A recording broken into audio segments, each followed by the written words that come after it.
AM1060 KDUS Tempe Phoenix and KSLX HD2 Scottsdale Phoenix. This program is paid for by the Varsity Media Foundation, a 501c3 nonprofit educational organization, and its partners.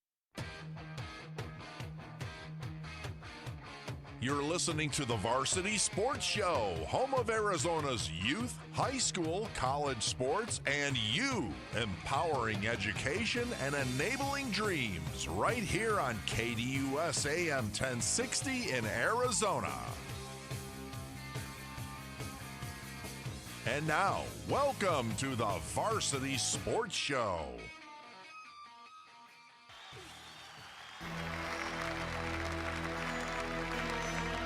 Good morning. What we have in mind is breakfast in bed for 400,000.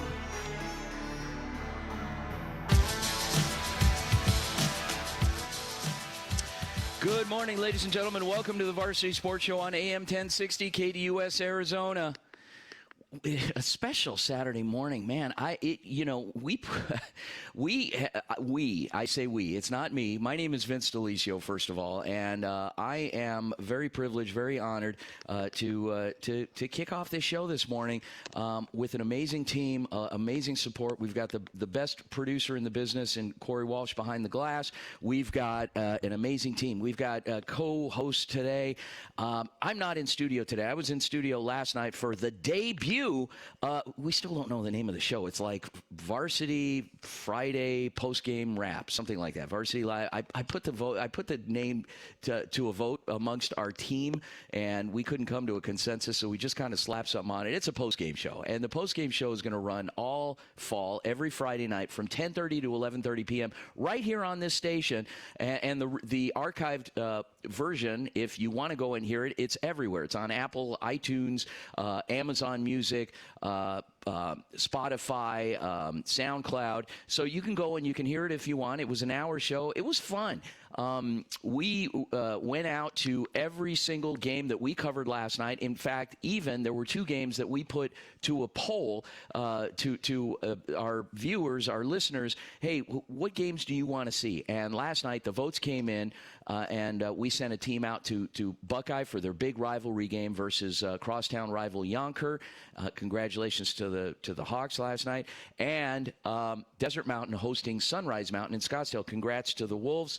And so we sent field correspondents to cover both those games. And we featured the kids. We featured our team of correspondents, but also the players themselves. The players of the game from each of those games were on with us last night in post-game interviews, and you can go back and you can hear it, and it was fun in every game. And I had a chance, two of my favorite programs, I called the game for. I have a lot of favorite programs, but two of them played each other last night.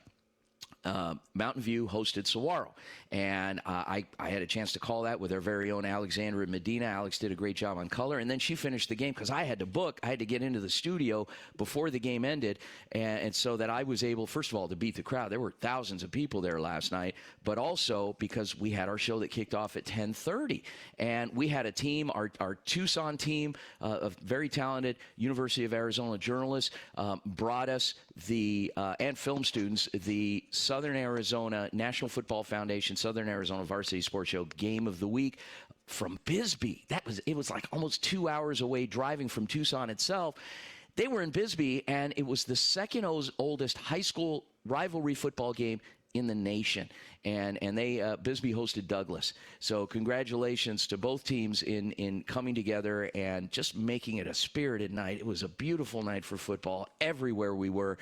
I'm honored. Now, where am I? I didn't want to go in studio this morning because Corey didn't need to see me again. I actually drove a couple miles, and I'm at my parents' house. So I want to introduce my parents. I posted a little video on our social media. But, Corey, let's get some mood music here in the background. Go ahead. There we go. This is fitting for my parents. So, yeah. Okay. So anyway, and I want to say hello to my parents. So let's start with my dad. Let's see if we can get him on. So Pasquale Delicio. Pop. Hello. Yeah. How are you? Oh, pretty good. Yeah. What are you doing right now? We're doing a show and you're watching TV. No, I we tune don't off watch for TV. TV. Yeah. We do turn off. Oh, okay. So now, and we have my mom too, Anna Delicio. Hi, Mom. Oh, hi, Vincent. Yeah. Thanks for breakfast this morning. Yeah, That was thank really you nice. for having the show over here. It's a good experience. It's a good experience. You have a real celebrity in your house. Oh, yeah. So I'm very whatever. happy. Yeah, I just have to be kind of quiet because they're watching TV. So I gotta No, be we careful. don't watch TV. We turn off. Oh, you turned It's it off. off. Okay, all right. So anyway, we'll be reporting from my parents' house all morning. So you're going to get this is ground zero today for the Varsity Sports Show. And joining us on the line, one of our very talented journalists from the University of Florida in Gainesville. His name is Adrian Carmona. Adrian, how are you, sir? Hi, I'm doing very well. How are you? I'm all right, man. So you got thrown in. You thought this was a professional program. I'm doing the show from my parents' house today. That's you know what? I hope to do that one day as well. Yeah. It comes with some drama, believe me. We do our best, but when you're dealing sometimes with moms and dads, there's a little bit of guilt involved.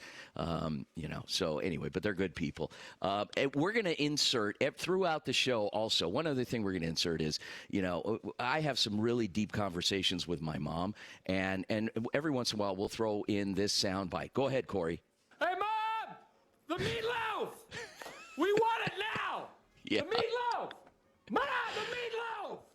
That's been my mom loves to cook, so we'll throw that in from time to time just to remind everybody where we're doing the show from today, my parents' house. But in all seriousness, thank you, Mom and Dad, for letting me come over and do the show here. Very welcome. Yeah. You're very welcome. Okay, thanks. And so that being said, so Adrian, we've got a fun-filled, packed hour with you today. In the second hour, we're bringing on one of our very own, Jesse Davis, who will take us home for the second hour of the show. But Adrian, what do we have going on today? Give us kind of an overview. Well, we have a very packed schedule, like you said, Vince. So we have a lot of previews for Arizona sports, and we also have two head coaches for Arizona high school football teams coming up in this first hour of the show. We have some Arizona Cardinals previews, NCS Fall Classic baseball, some top 25 football matchups this week. And also some professional stuff for the Philadelphia Eagles, some East Coast top teams, and a USC recap. We really do have a packed schedule, some ASU football and Golden State Warriors news. So really, we just have a lot of diverse topics to cover today. So it's been interesting for you because you are part of our broadcast team and production team this fall, but you're on the other side of the country. You're in Florida. You're in Gainesville. Give us kind of a little bit of a taste of what Gainesville, Florida is like and being a student at the University of Florida. Well, I can say with certainty that I love being a student at the University of Florida. I definitely think I made the right choice coming here. And truly, it's been an honor to be a part of this program, even though I am on the other side of the country. And to be honest, I really like Gainesville. Of course, Florida weather is always going to have its problems. Right now, I mean, it's been raining this entire week because September in Florida is really a doozy, I will say. But I mean, I'm in my third year now, and I've loved every minute of being in Gainesville. I mean, sure, our football team isn't up to expectations right now, but I always have hope that they're going to be better. And honestly, I've loved it so far. So Billy Napier, the head coach for the Florida Gators, he's been on the hot seat. It feels like every year he's been there. How have things started for him this year? I got to be honest, Vince. It started very poorly, and I understand that he was faced with a tall task this year with this schedule. I mean, all the major networks are talking about it being the hardest schedule in college football. But unfortunately, starting off at home against the University of Miami, losing 41-17 is just not acceptable. I mean, this was supposed to be one of your lighter games in the schedule, and unfortunately, he just did not look ready. The team just did not look prepared at all in any sense. And I know you probably know about the comments he made at the post game this past game, where he basically said that he was talking about Florida fans, that they're hiding in their basement in rural Central Florida. And ouch. Yeah, I know. But usually things like that don't get blown out of proportion. But unfortunately for Billy Napier, he doesn't have the wiggle room to say comments like that. Well, it's unless of course you're undefeated and ranked number 1 in the country, then you could do and say practically whatever you want. So that's tough. But anyway, let's transition to happier times. So talk about real quickly. We got a couple minutes before we transition to our first segment. Give us, what are your interests? Obviously, you're in journalism. What do you want to do? I think something I've been really looking at is working for one of the sports teams back home in Miami. That's where I'm from. I would love to just be on one of the reporters for the team. I'm kind of open to a lot. I understand this is an industry where you really need to learn a lot of skills, but I pride myself as someone that is very easy to adapt to certain situations. For example, this show, having to adapt to the time change. But honestly, I'd be open to any role. My dream would be working for one of my hometown sports teams. I know, and speaking of the time difference, I know you love our Sunday night meetings. We meet at local time. It's 8 p.m. Your place, it's 11, and we try to zip through those as quick as we can. But you take it all in stride. And being our only team member from that far east, we've got one in Philadelphia. We've got another one in Indianapolis, and then, of course, Tuscaloosa, Alabama. But you are on the other end of the country. But all in all, been a good experience so far. Are there some specific that you're excited about covering here in our final minute? I'm excited for these interviews coming up. Well, you're going to be running them, so it should be interesting. Oh, yeah. I'm excited for you, and this is again, it's a good opportunity to kind of take yourself and to insert yourself into other situations and other places that are new. I feel like it's really making us stronger. I've done it a bunch of times, and now I'm excited to see how you and your peers rise to the challenge in doing a lot of this too. Everything is about teachable moments for me, and a lot of them are positive, and some of them we have to work a little harder at. But I like what you bring to the table. You're here for a reason, and we're excited for you, and looking forward to seeing the work as it shakes down over the course of the semester. So what I'm going to do is I'm going to transition us. Last night, as you all know, we had a chance to cover and call the Mountain View football game out in Mesa versus Saguaro. It was a packed house. It was a great time. I also had a chance to visit with former San Francisco 49er, Mountain View Toro, BYU Cougar, Todd Shell, and that interview is posted on our social media as well. That was during halftime. It was a video interview, and Todd was a great guy. He was one of my, I looked up to him.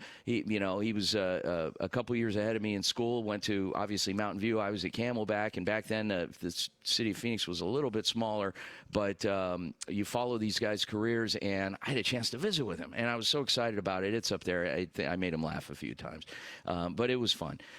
Anyway, we're going to transition to the post-game interview with Coach Andy Litton from the Mountain View Toros. Take it away, Corey.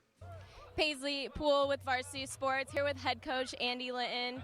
Coach, be honest with me. Were you at least a little bit nervous in the first few minutes of the game when? Yeah, of course, yeah.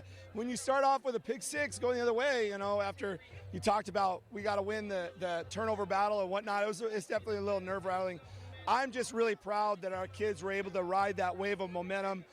Brady Goodman's a junior, first year really as a starter, and he showed you that he can settle down. He settled down after that and had a lights out first half. Dr. Oliver said this could be one of the best teams in Toro football history. What can you say to that? I think that's a tall task for us, looking at the 8 state champions and the legacy of Jesse Parker and Bernie Buskin and Tom Joseph, the greatest coaches in Arizona history. I'm really just honored to be a part of this team and this community and be able to coach for this school. Thank you, Coach. Thank you. I appreciate you. Have a good one. You too. Nice to meet you. So, thank you, Corey, and thank you, Coach Litton, for always, giving your time and accommodating us. We appreciate it, and a great win last night for the Toros. Guys, when we come back from the break, more good stuff. Who's joining us, Adrian? We're going to have Jason Jewell from Brophy Football joining us today for an interview. Awesome. Yes, Coach Jason Jewell, Brophy College Prep. The Broncos, big win last night. Looking forward to hearing from Coach Jewell, and we'll be back live from my parents' house in Phoenix We'll be back after the break. Go Varsity.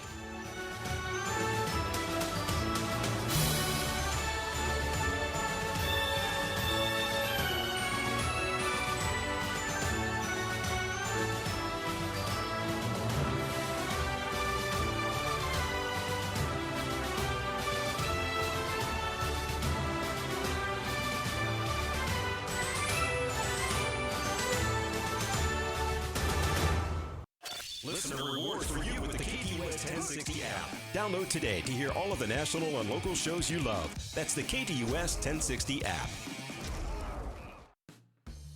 APAC is your one-stop source for all your automotive and heavy-duty air conditioning parts, supplies, and equipment. They're family-owned and have been the Valley's go-to for all your auto AC needs since 1982. Whether it's for your everyday or vintage car, commercial, or off-road vehicle or equipment, APAC has you covered. Call APAC, AAPAK, the AC experts at 602-254-1116 and ask for the Varsity Special to get 10% off your purchase.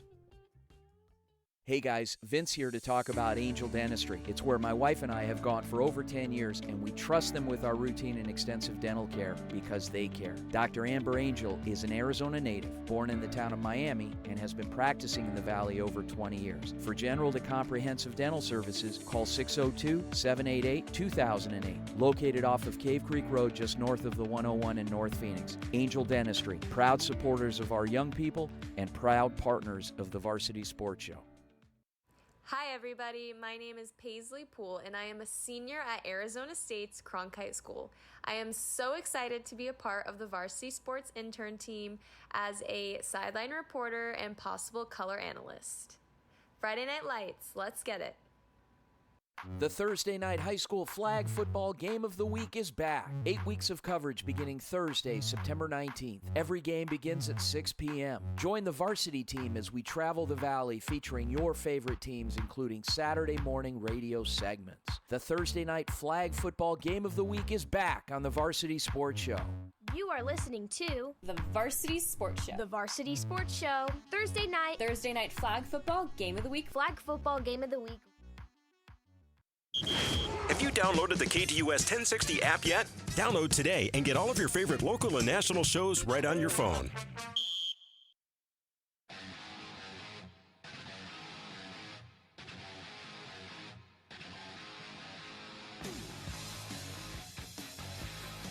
Good morning and welcome everybody. back.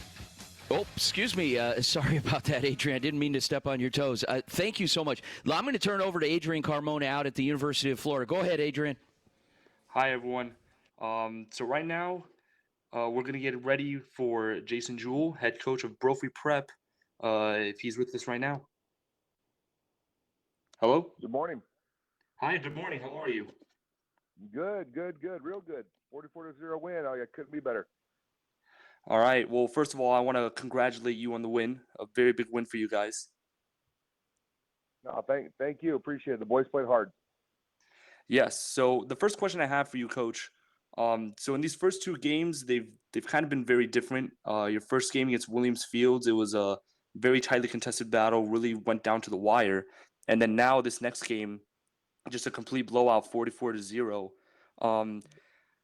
What would you say the biggest difference between these two games is, and how does that help the team prepare for certain situations in game?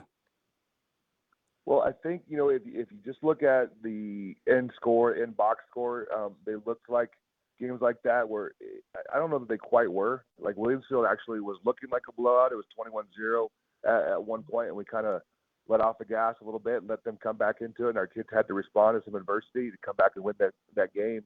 But even last night, Regis' game, it was a very close game. It was the final was 44-0, but it was 7-0 at halftime.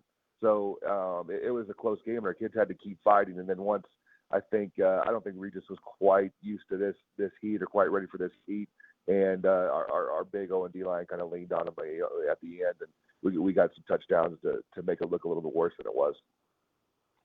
Awesome. Well, with these first two games coming back from adversity, who on your team do you think has impressed you the most this season so far? Who has really caught your eye? 2 minutes? Yeah, that's a tough question because there's a bunch of kids that have performed very, very well. But I think we had a bunch of questions on the defensive line, and our kids have played really well. Matt Hernandez, Noah Hubbard, Josh Finch-Logan, John McDade, Caden McKenzie, just to name a few, have done really, really well. And then, we graduated the Region Player of the Year in our quarterback, Charlie McGinnis, last year, and Rylan Humphrey's come in and played well, and Case Vandenbosch has come in both these games and performed at a high level as well. So both those kids have done a good job, and I'm proud of them. All right, and just one really quick question to the end. So next week you're on the road again, and it's going to mark 3 road games in the first 4 weeks. So how do you and the team prepare for such a big road stretch? Well, I just got out of a team meeting, and we talked about, really just got to take it one game at a time, a little coach speak right there. But, Centennial was the open runner-up last year, and they are one of the traditional powers, in our state. So we got to take care of business, out at Centennial. They're going to be big, physical, and tough. And, we think we have a chance to be an open team. And if we're going to prove to be an open team, we need to play well down the stretch here in these next 3-4 games. All right. Thank you so much. That's all the questions I have.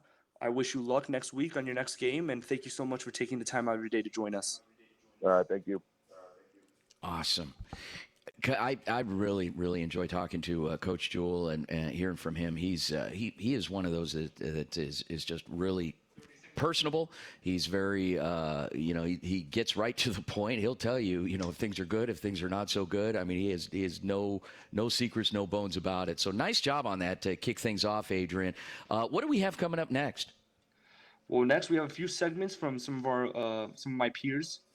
First, we're going to have Alexandra Medina covering some Arizona Cardinals football, followed by Julia Coyne. She's going to be covering La Cueva football win over Pinnacle. Then Nicholas Anderson is going to follow that up with NCS Fall Classic Baseball. And Travis Bradley is going to end things off with the top 25 football matchup preview. Take it away, Corey. Good morning and welcome to the Varsity Sports Show on KDUS AM 1060. My name is Alexandra Medina and I am an ASU Cronkite sports journalism student.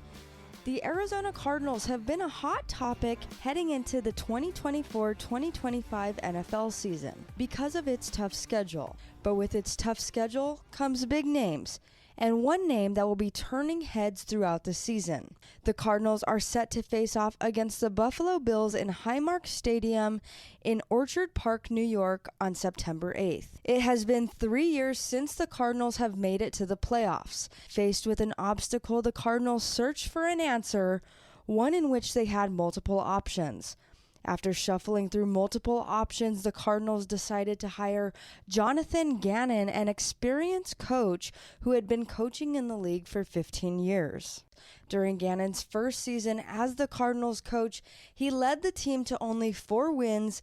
During the offseason, the Cardinals spent a lot of time training for Gannon's second season with the team, but this time with some new names on the field. During the 2024 NFL Draft, the Arizona Cardinals selected standout wide receiver from Ohio State, Marvin Harrison Jr. While Harrison Jr. made a name for himself at Ohio State, he is no stranger to success. Harrison Jr.'s father, Marvin Harrison, was inducted into the Pro Football Hall of Fame in 2016. While the Cardinals are preparing for its first season with Harrison Jr. and its second season with Gannon, the team will be looking for a route to success. There are many rookies that have joined the league this season, but all eyes will be on Harrison Jr. as he takes the field on Sunday. For Varsity Sports, I am Alexandra Medina reporting. I'm Julia Coyne with the Varsity Sports Show. La Cueva, New Mexico high school football defeated Pinnacle High School 39-32 after double overtime and a lightning delay. At halftime, the teams had to wait over an hour to proceed playing again due to this lightning delay. Pinnacle had the home field advantage and was presumed to win this game. They were up by 2 touchdowns, and then quarterback Cameron Dyer for La Cueva ran 76 yards for a touchdown with 54 seconds left in the game. La Cueva was able to recover their onside kick and score quickly after and get the 2-point conversion to tie up the game. This win against Pinnacle is huge for all of New Mexico. New Mexico has struggled in the past with athletics in their football. Pinnacle's a big program. Their run for the state title 2 years ago and their state quarterfinal berth last year makes this a huge win for La Cueva. This puts their name out on the map. New Mexico has never received much respect nationally for football, even at the college level. Not only is this a win for La Cueva, it's a win for all of New Mexico. La Cueva's determination was what set them apart. That means more than who our opponent was. What I love the most is the fight the entire time, even down as much as we were with as little time as there was. The right guys making plays, and that bodes well for us moving forward, said La Cueva's head coach, Brandon Back. They started in a 12-0 hole in the first quarter and were behind the entire game until the fourth quarter. This win may be the start of a new era for all of New Mexico high school athletics. La Cueva is going to be very exciting to watch this season. With Varsity Sports Show, I'm Julia Coyne. This is Nicholas Anderson from the Hank Screenspun School of Journalism at UNLV, reporting for the Varsity Sports Show. This week in Mesa, Arizona, the NCS Fall Classic Baseball Tournament has officially returned and will take place this weekend on September 7th and 8th. This youth baseball tournament features teams across various age groups, ranging from 8U to 18U, which guarantees each team at least 3 games, with pool games happening on Saturday and potentially Sunday following bracket play. The event will be held at the Arizona Athletic Complex, a facility with multiple turf fields. Depending on the number of teams, some games might also be played at local high schools. Awards will be given to champions and finalists, with a special MVP award to each age division. Additionally, each coach will select a player of the game for every game, regardless of the outcome.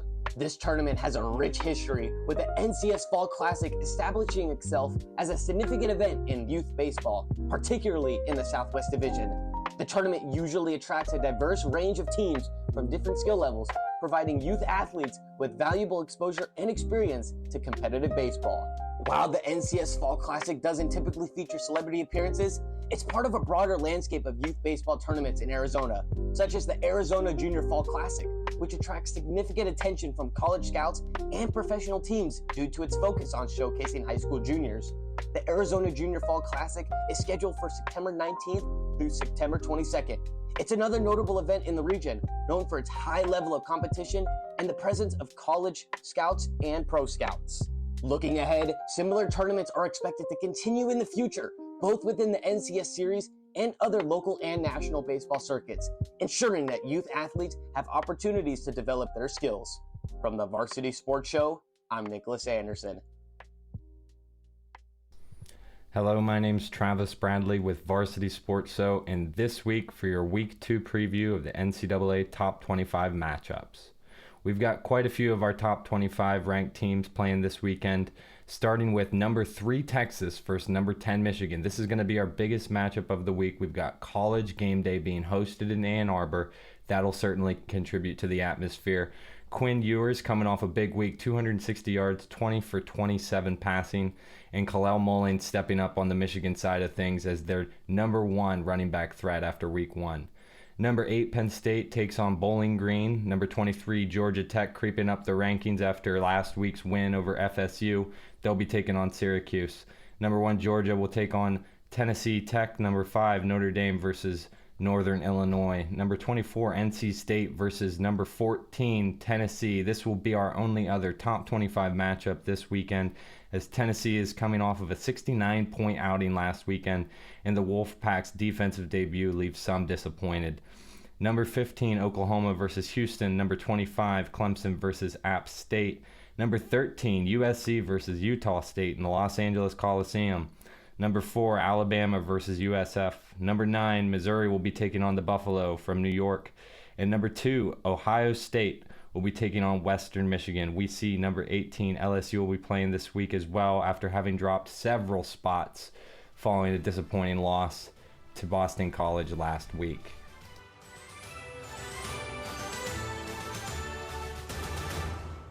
I'll turn those picks into gold. Wall-to-wall NFL coverage and the biggest stories coming to you from 3 to 5 p.m. The Rich Eisen Show here on KDUS AM1060 and KDUS1060.com. The Angry Crab Shack in Tempe, With an experience so good it remains indescribable, with something for every seafood lover.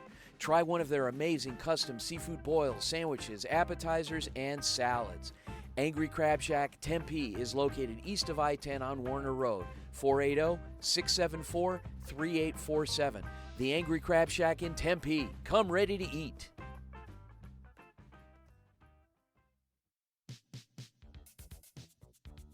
Hello, this is local voiceover model and former Daddy Yankee stunt double, Mario Malaby. Be sure to DM us your questions for Ask Lucas on Twitter. And you are listening to the Varsity Sports Show on AM 1060 KDUS, Arizona.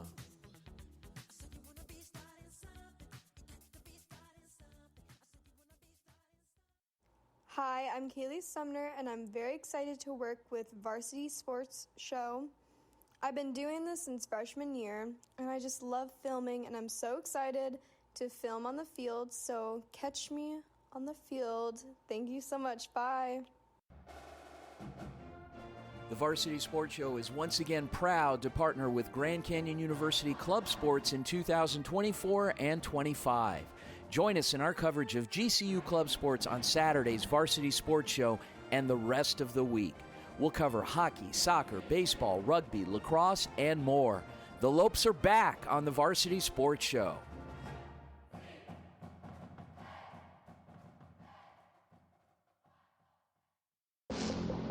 Check out the Doug Gottlieb Show, Monday through Friday, 1 to 3 p.m., right here on KDUS AM 1060.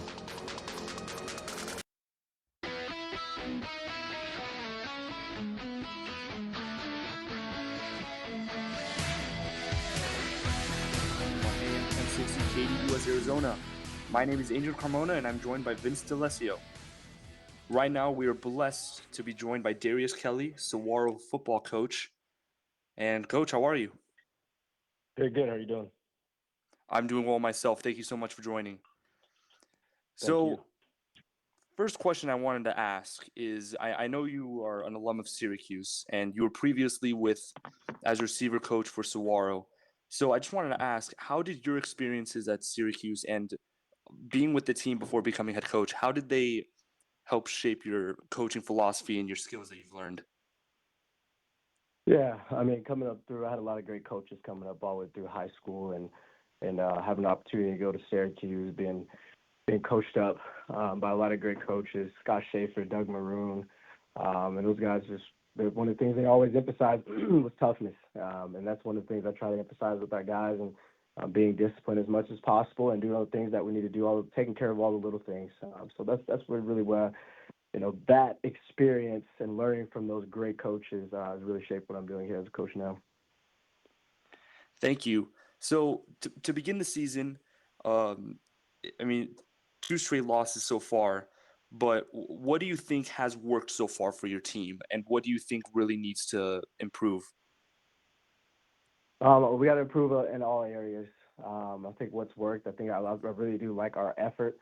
I really do like the way we're not giving up on plays. But I think overall, we got to become more fundamentally sound. We got to have guys that we got to protect the ball for one, and we got to make sure that we're tackling, and it's just the little things that add up to a 57-27 loss, and it's a bunch of little things, and I think we can fix those things, but we really have to hone in on all the little things and make sure we fix it going into this week 3. Perfect. Now, as you guys are trying to grab your first win of the season next week, what do you think the message is to your players? Is it kind of more of a trust in our instincts, or is it more of a, doing a 180 from what you've done the first 2 weeks? No, I mean, how we practice, structure of how we practice is always going to be there.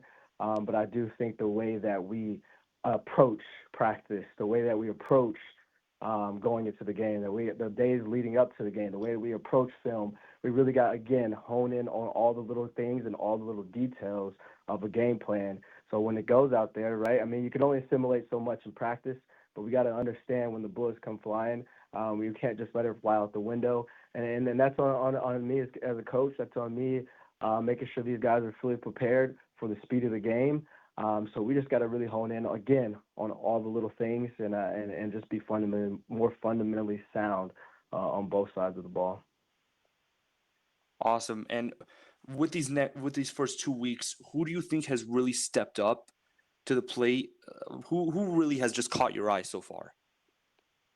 Yeah, I mean, we started defensively. I mean, Martin Rennie has done a really good job for us coming off the edge on the other side of Garrett Martin, who's done great things throughout his entire career here at Saguaro.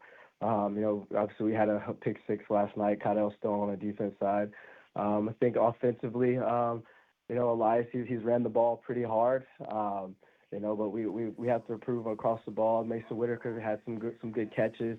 We're a lot of those guys that they've improved. They've caught some passes, but we just got to improve everywhere. I don't think anybody's doing really great at playing up to their full potential. But there are guys who are trying to get there, and I think those guys are doing those things. I think all of them are trying to get there. But overall, I think we just need to improve at every position and continue to get better at all the little things that we do. Adrian, I need to jump in real quick with Coach. Coach is Vince here. Hey, Coach, I got to ask you. I called last night's game, and it was quite the game, particularly early. How in the heck are you able to put the pressures of managing an offense on a freshman? You got a quarterback that's a freshman. Now, he's a pretty good freshman, but how did all that happen? My gosh. Man, I mean, obviously you never want to – it's never your choice to say, hey, I want to play a freshman. Obviously there's a lot of other factors that are doing that. But I truly do believe he has the talent. He has the ability to get it done. I think with him, we sometimes just got to slow it down for him and let the game come to him. And he gets a little excited. But, again, that's on us as coaches to make sure he's fully prepared. He made some decisions last night on throws and on tucking and not throwing that were reminiscent of somebody that's been playing for an awful long time. And my gosh, he's 6'2". He can run well. I'm gonna come over there. I gotta check his birth certificate because this Zealand Danielson is the real deal. And you got a lot of talent on your hands there. Yeah. He has the total package. I mean, he works hard. He can throw the ball. He comes in. He's a leader. He does all those things that we ask, But at the end of the day, like you mentioned, he is a freshman, and some of the mistakes he does make, they're freshman mistakes. And when the big plays that he makes, you forget that he's a freshman. But then when he makes some mistakes, you're like, oh man, he's a freshman. So like he's going to continue to get better as his career goes on, and game by game. And that's us on coaches to making sure we get there as soon as possible, a lot faster than a year or two from now. We got to make sure this kid's up to speed right now. And Adrian, I apologize. I took your interview hostage, but I have one more question for Coach here in our final minute. Mason and Aiden Whitaker, they played lights out last night. On returns, Aiden had a couple of runs, after the catch that were just amazing. Yeah. And, I mean, they are – you got a lot on your hands this season and you played obviously a very, very good team last night, and you're going to play a lot of very good teams this year. But I really I like what you got out there.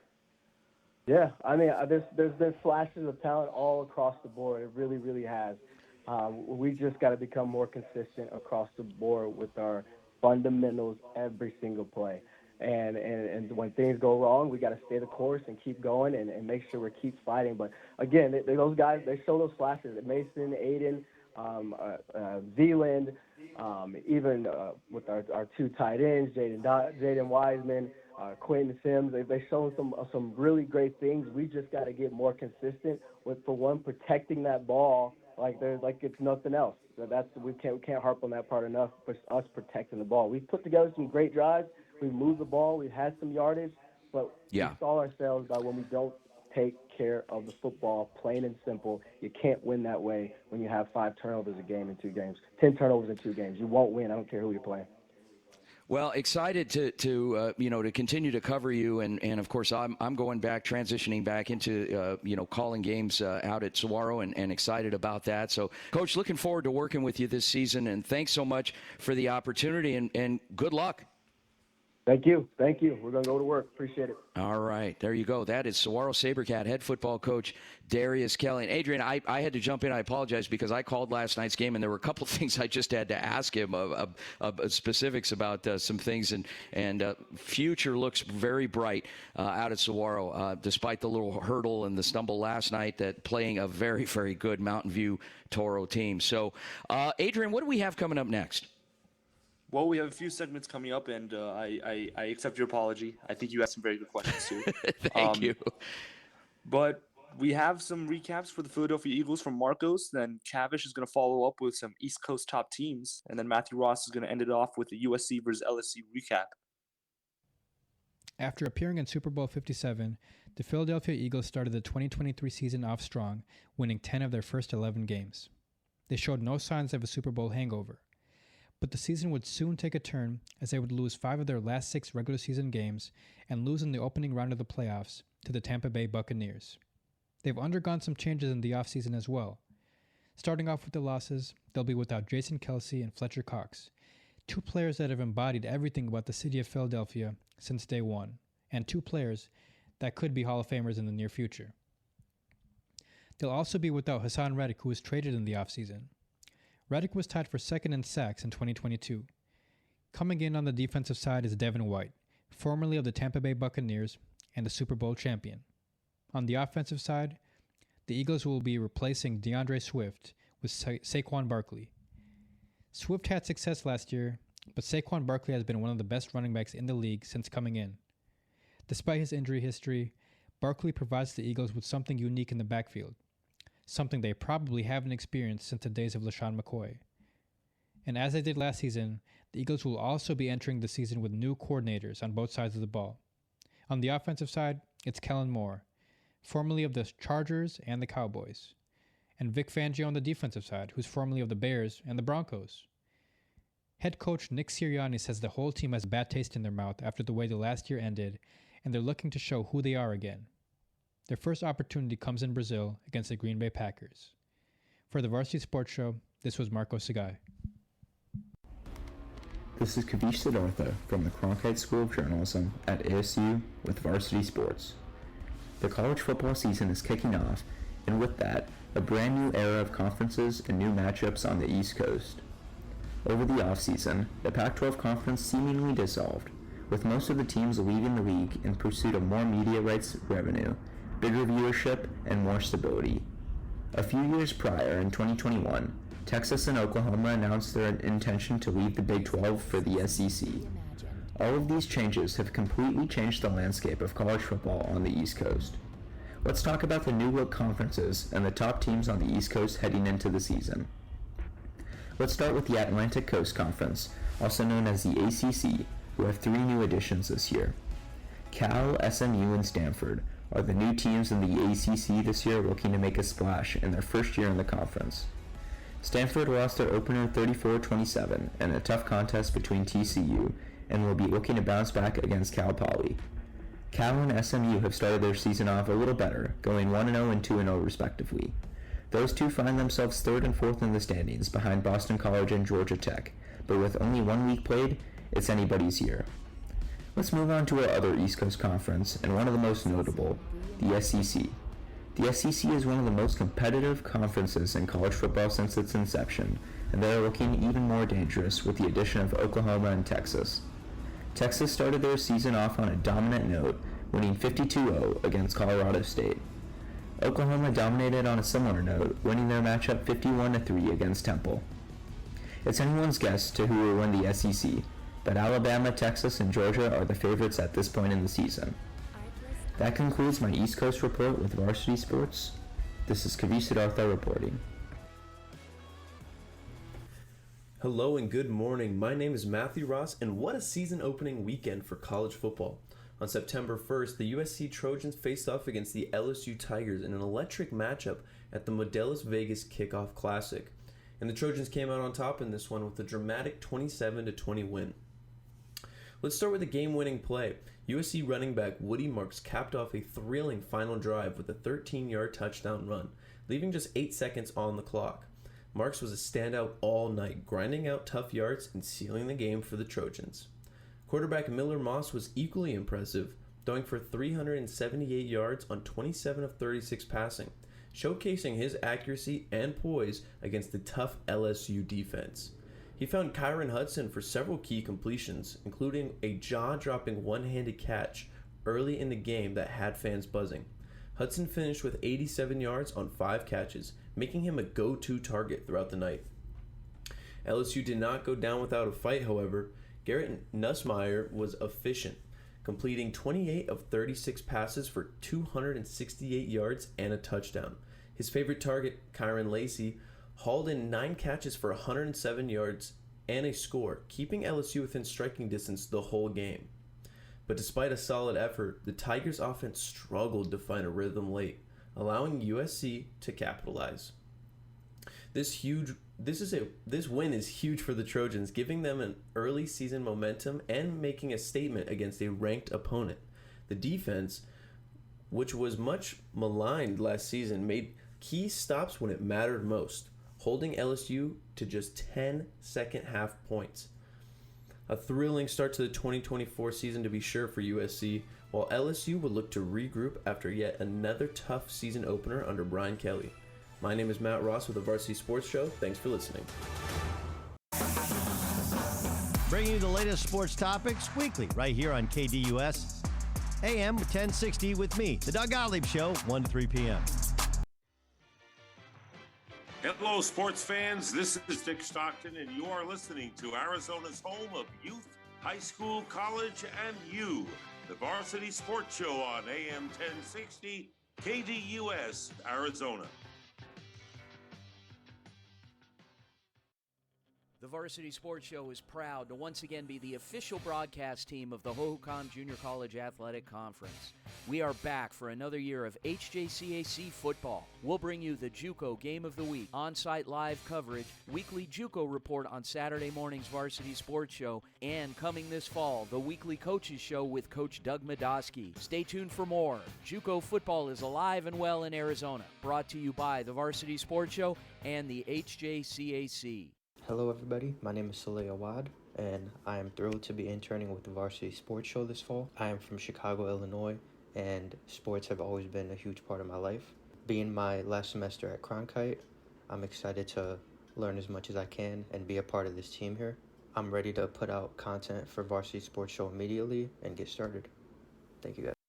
Hello everyone, my name is Adrian Carmona, and I am very excited to be joining the Varsity Sports Show team as their Gainesville correspondent. I am a third-year sports media major at the University of Florida, and my dream is to become a sports broadcaster and radio host. I can't wait to provide you all with the best content and news surrounding Gainesville sports.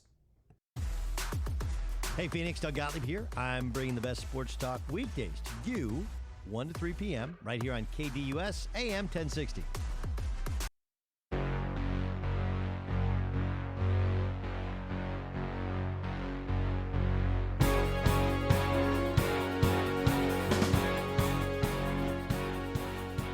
All right, welcome back to the Varsity Sports Show on AM 1060 KDUS Arizona. My name is Adrian Carmona, and I'm joined by Vince D'Alessio. You know, Adrian, last night was it was a lot of fun. First of all, and I want to get to some of the things that you're watching out there, particularly on Friday nights. But just the game itself was so electric. Being able to call a game, and that's ultimately my goal for you out in Gainesville, is to be able to get out there and call some games, because it really presents a whole other dimension to the reporting that we do, because we're out there, we're doing the outreach, and being able to interact with families. You know, it's funny. I talked to Mountain View Athletic Director Joe Goodman. We arrived there, and I said, Joe, where are we going to set up? And he goes, Vince, you go to the other side of the press box, or you can set up in the stands. And I tell you what, 90% of the games that we broadcast, we do from the bleachers. We have a table that fits right inside the bleachers. We put our production set up there, and people think, well, why aren't you, up in the press box? It's much better up there and everything else. I love being among the families, and because you can hear a lot of the conversations. You feel like you're a part part of the action. We are. I mean, we got people all around us. I was tripping over people sitting in front of me, and with our equipment and everything else. I was very apologetic about it. I felt terrible, but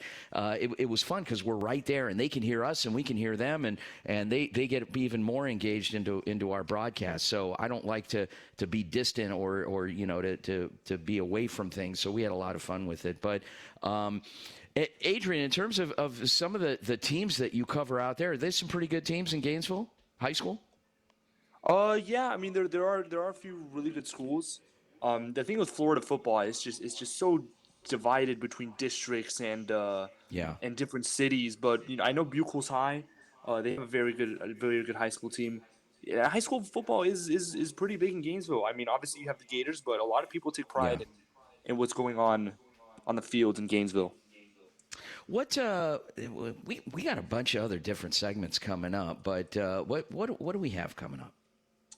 Glad you asked. So, first we're gonna have Chris Zevallos. He's gonna be talking about some Arizona State University football, followed by Florencio DeLaTorre. He's going to be covering some Golden State Warriors news. So we're gonna have some basketball to talk about, and finally Cooper Wolman is gonna end it off with some NFL for some NL wild card race talk.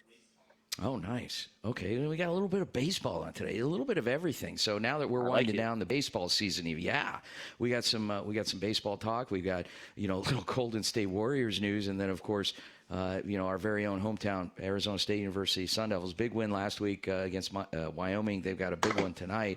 Real test against Mississippi State. So Corey, take it away.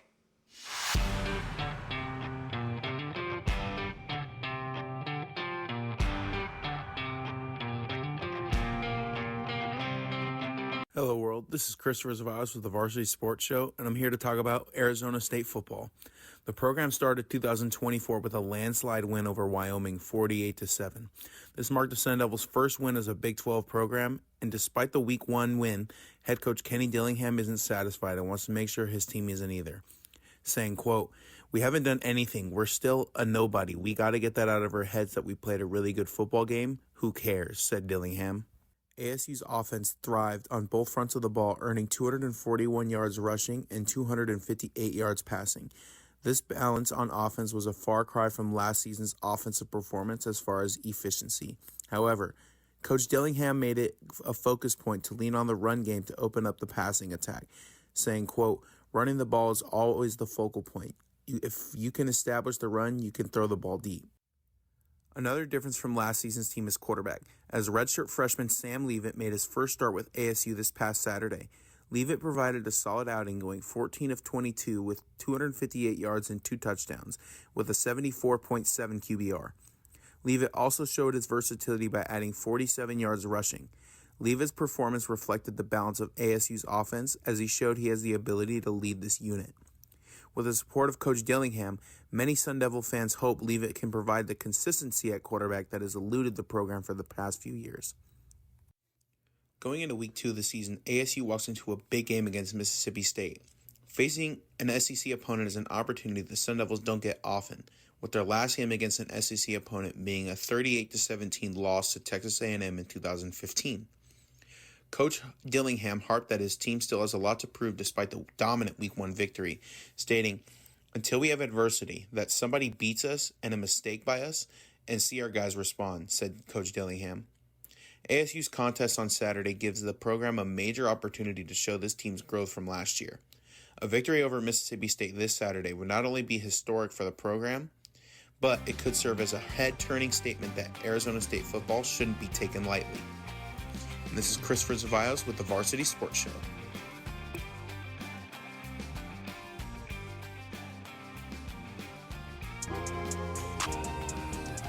Hey everyone, this is Florencio DeLaTorre from the Sidney Poitier New American Film School at ASU, reporting for the Varsity Sports Show.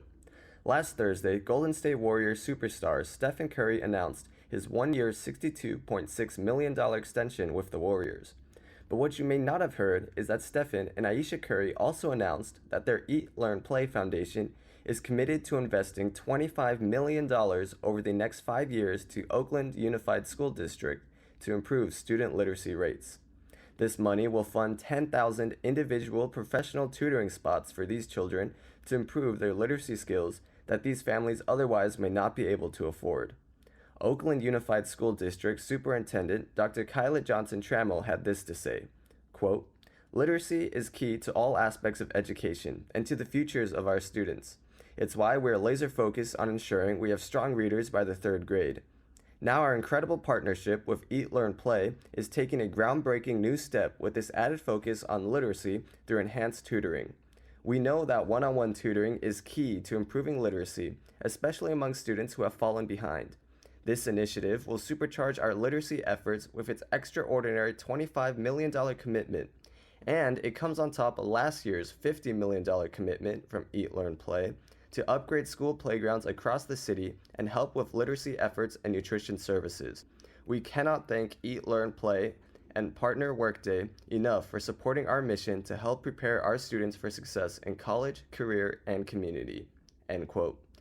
Stefan and Aisha's contributions off the court to their community continue to be just as amazing as their contributions on the court.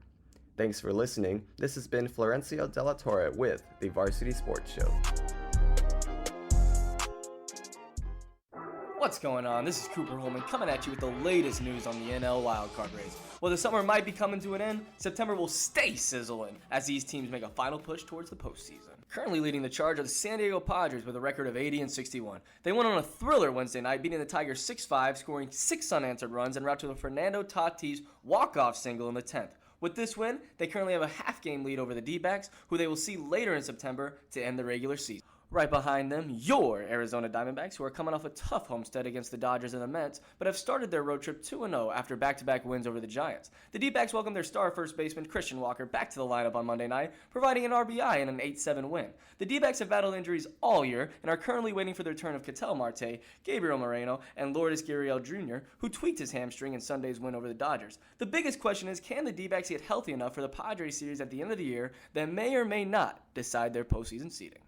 The Atlanta Braves, who just took down the Rockies 5-2 Wednesday night, are also in the mix. They're set to face the Blue Jays next and have the 18th hardest schedule to finish the season. With star center fielder Ronald Acuña Jr. already down for the count, can the Braves limp their way into a postseason berth, or will the two teams behind them start making a push?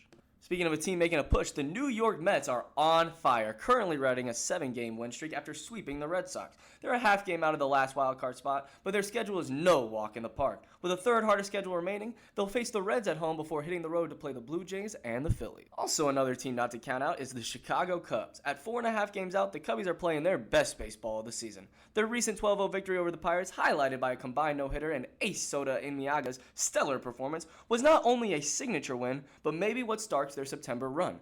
The Cubbies had an impressive 18-8 record in August and are looking to carry that momentum into the last month of the season and potentially the postseason?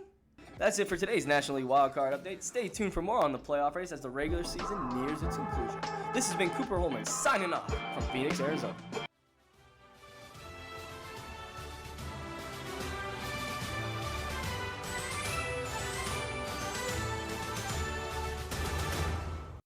Hey, what's good, Varsity Sports Show? My name is Quentin Presley, and I'll be a senior at Arizona State University studying sports journalism. In fall 2024, I'll be joining the broadcast and production team, and I am very excited to be bringing coverage about high school and college sports week in and week out. AngryCrabShack in Tempe, with an experience so good it remains indescribable, with something for every seafood lover. Try one of their amazing custom seafood boils, sandwiches, appetizers, and salads. AngryCrabShack Tempe is located east of I-10 on Warner Road, 480-674-3847. The AngryCrabShack in Tempe. Come ready to eat.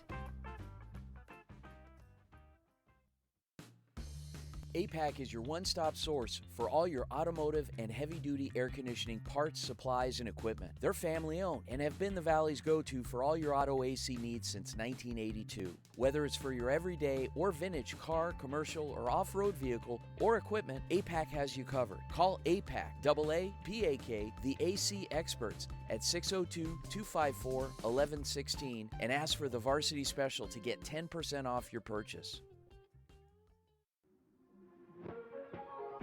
Hey everyone, my name is DeLaTorre, currently studying at Arizona State University for a master's degree in sports journalism. This fall, I'll be an intern at Varsity Sports Show, Looking forward to bringing the best sports stories around the country to you guys. Thank you for listening to the Varsity Sports Show, where our mission is to empower education and enable dreams, creating an unmatched platform to showcase talent both in front of and behind the microphone in radio, television, podcast, and live streaming. The Varsity Sports Show, still your home for youth, high school, college, and you in Arizona and beyond. am1060 KDUS Tempe Phoenix and KSLX HD2 Scottsdale Phoenix. am1060 KDUS Tempe Phoenix and KSLX HD2 Scottsdale Phoenix. This program is paid for by the Varsity Media Foundation, a 501c3 nonprofit educational organization, and its partners. You're listening to the Varsity Sports Show, home of Arizona's youth, high school, college sports, and you, empowering education and enabling dreams, right here on KDUS AM 1060 in Arizona. And now, welcome to the Varsity Sports Show.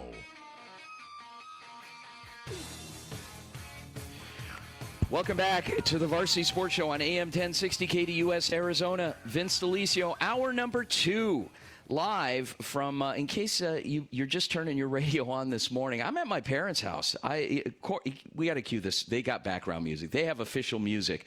Go ahead, Corey.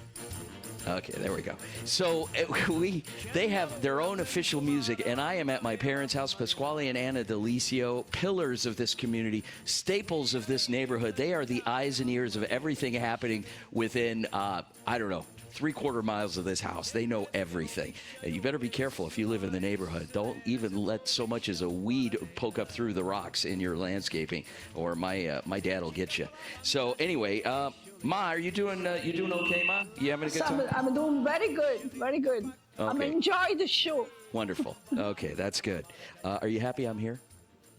Huh? Are you happy I'm here? Yeah, I'm very, very happy you're here. Okay, you don't have to yell, Ma. We can hear you. You got a microphone on.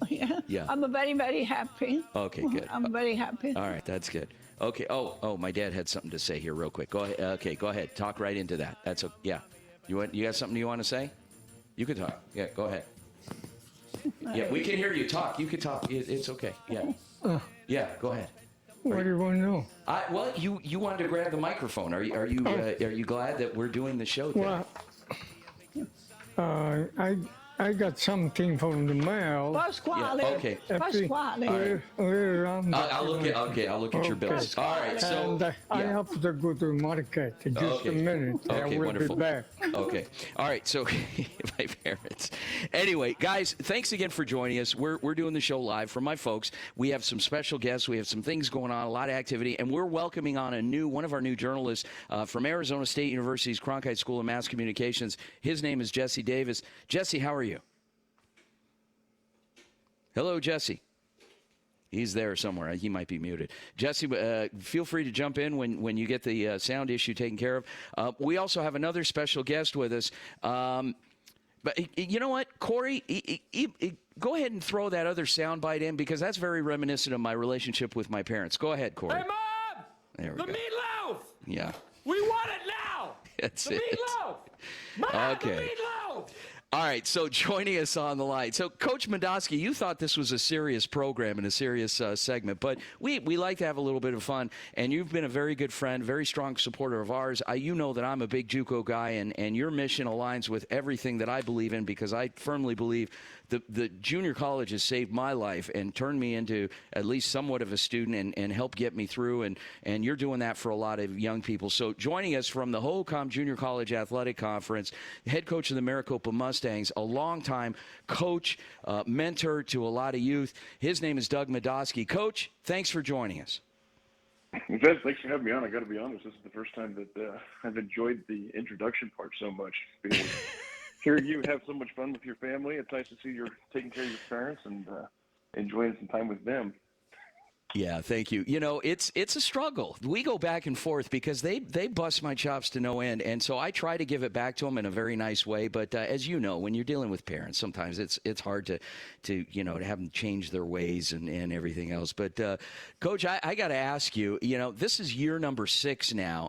How is the JUCO football experiment been going for you guys? I think it's getting better and better. I can't believe it's year 6 as you say that. I don't know why I kept telling myself it was only 5. So I guess it's not going too bad. I mean, I'm still, we're plugging away.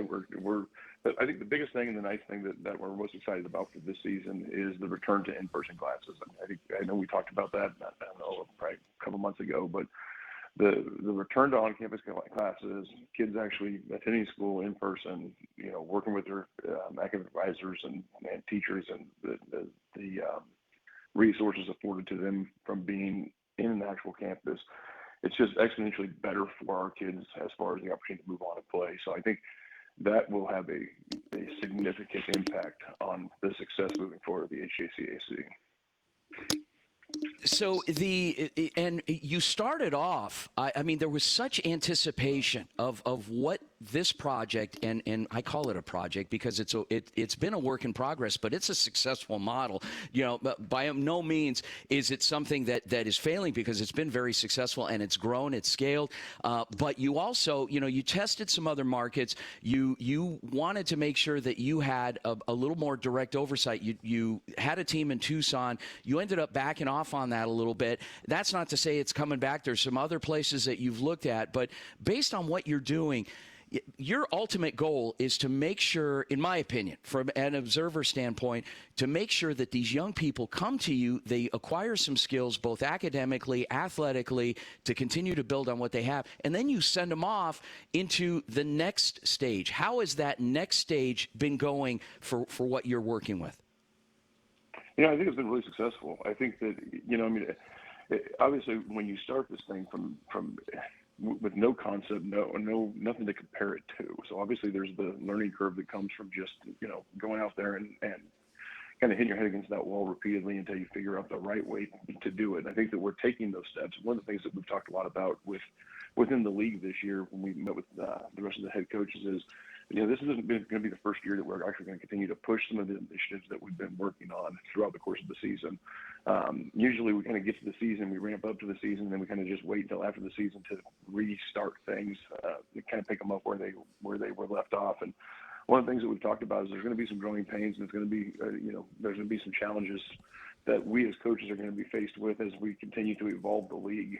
But we just felt like we can't work the progress, every 6 months or so, because we've got, whether it be spring ball or we've got fall camp starting back up or anything like that, that we've got to legitimately push through some of those things. And it's going to be, just like anything, whether you're working out, whether you're trying to get in shape, anything you're trying to do, at the end of the day, there's always going to be that struggle that comes from that growth. I tell our football players, I've said it repeatedly to them at different points in my career, even that strength and struggle are going to travel together. And, so that as we continue to struggle, we know we're going to get stronger. We know we're going to get better at what we're doing. And, we're just going to continue to push to build this thing so that we can start looking to reintroduce some of those other markets that have, quite honestly, whether it be Tucson where we were at before or some of the other markets that we've actually had a lot of interest in, people that have reached out for us to bring teams to those areas of the state, and in some cases even other states.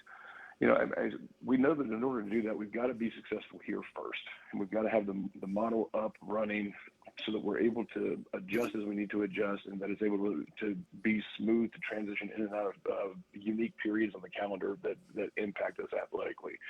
So I think for us, we're really excited. We feel like we're on the right track. But again, this has been a trying start to the season for us because we've got a lot of different things happening, and there's some movement, and getting kids to be enrolled in classes that are going to transfer and work towards the 4-year degree is important.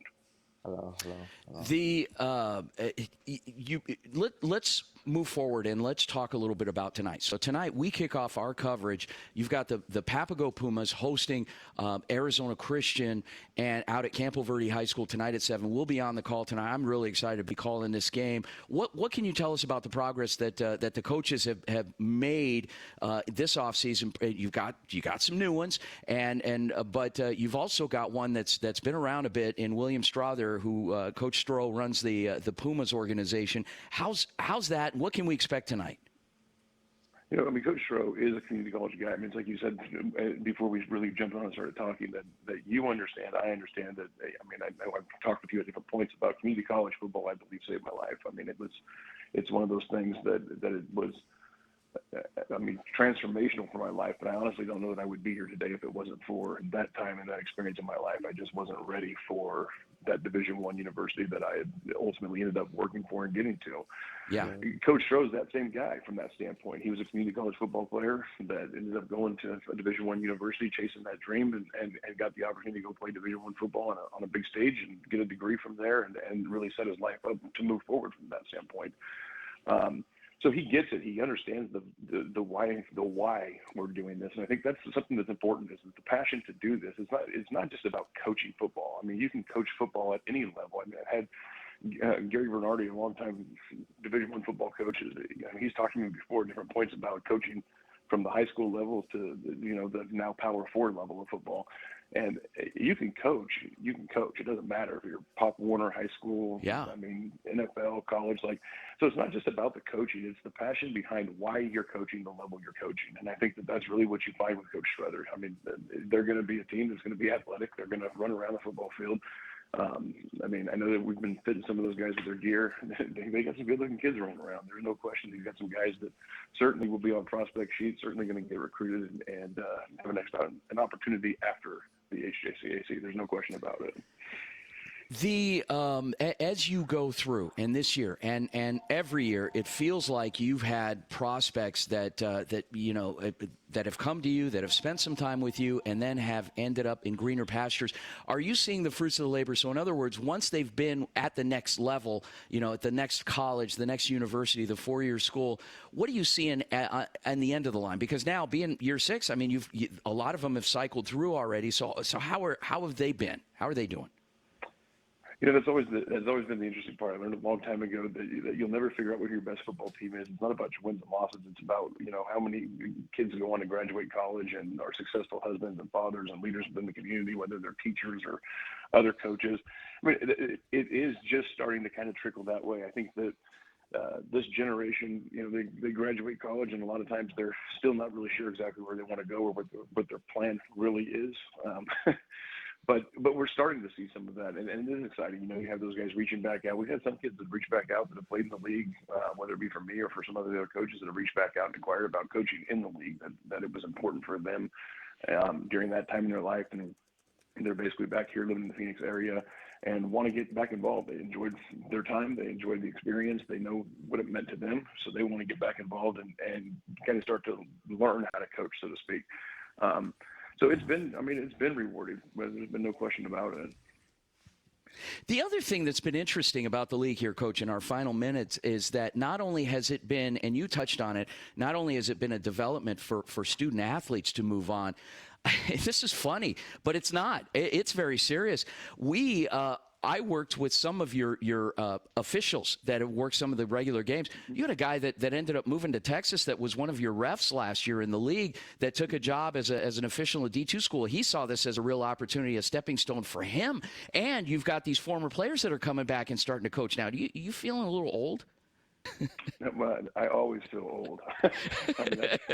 Play enough football, you're gonna feel old every day. But that's always been one of the things that we've been very intentional of. That our model is really about the next generation, the next group coming back up, and wanting to support those guys as they have, or those people, not just guys, but those people as they take that next step in life.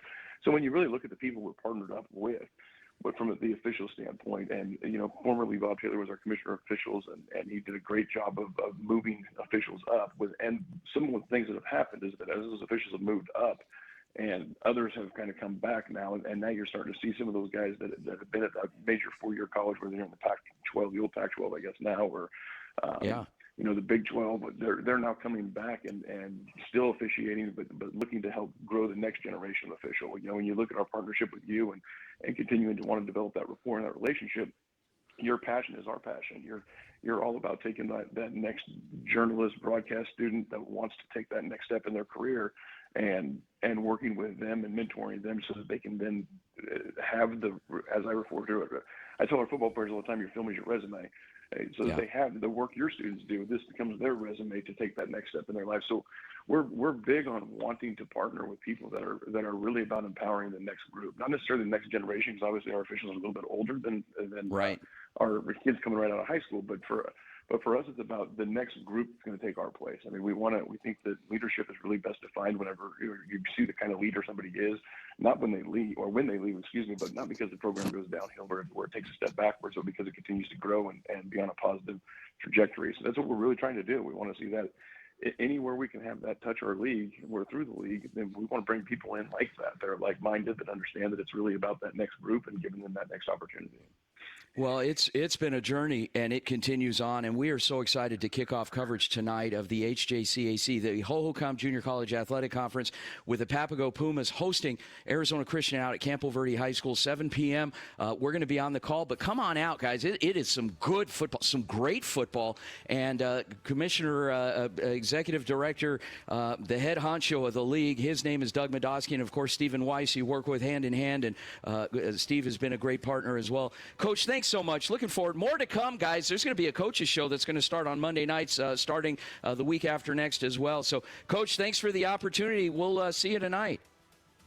Thank you. Hey, let your parents know that I really do enjoy a great tiramisu if they know how to do that. I'll tell them. So, anyway, Coach Doug Medoski. Guys, when we come back from the break, we're going to be joined by Jesse Davis as well as Coach Bill Gottsel from Dobson High School. The Mustangs, we covered a game last night for them. We'll be right back after the break. Go Varsity.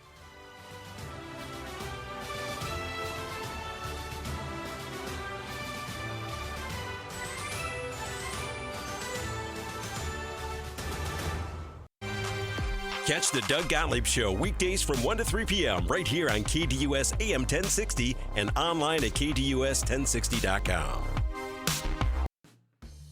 APAC is your one-stop source for all your automotive and heavy-duty air conditioning parts, supplies, and equipment. They're family-owned and have been the Valley's go-to for all your auto AC needs since 1982. Whether it's for your everyday or vintage car, commercial, or off-road vehicle or equipment, APAC has you covered. Call APAC, AAPAK, the AC experts at 602-254-1116 and ask for the Varsity Special to get 10% off your purchase.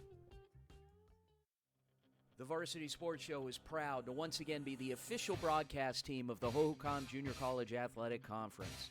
We are back for another year of HJCAC football. We'll bring you the JUCO Game of the Week, on-site live coverage, weekly JUCO report on Saturday morning's Varsity Sports Show, and coming this fall, the weekly Coaches Show with Coach Doug Medoski. Stay tuned for more. JUCO football is alive and well in Arizona. Brought to you by the Varsity Sports Show and the HJCAC.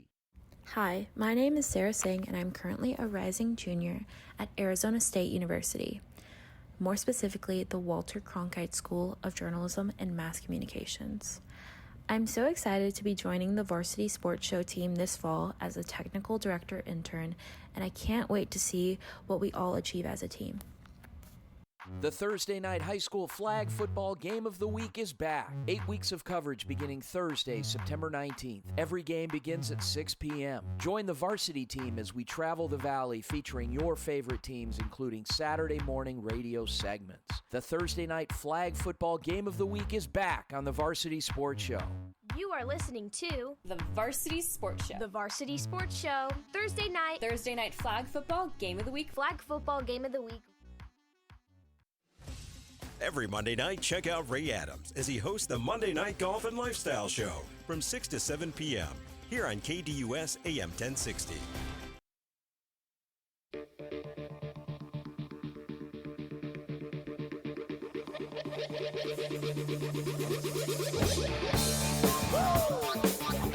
Welcome back to the Varsity Sports Show, AM 1060, KDUS, Arizona. Vince DeLisio live, not from anywhere glamorous. I'm at my at my parents' house, and it's been quite an experience.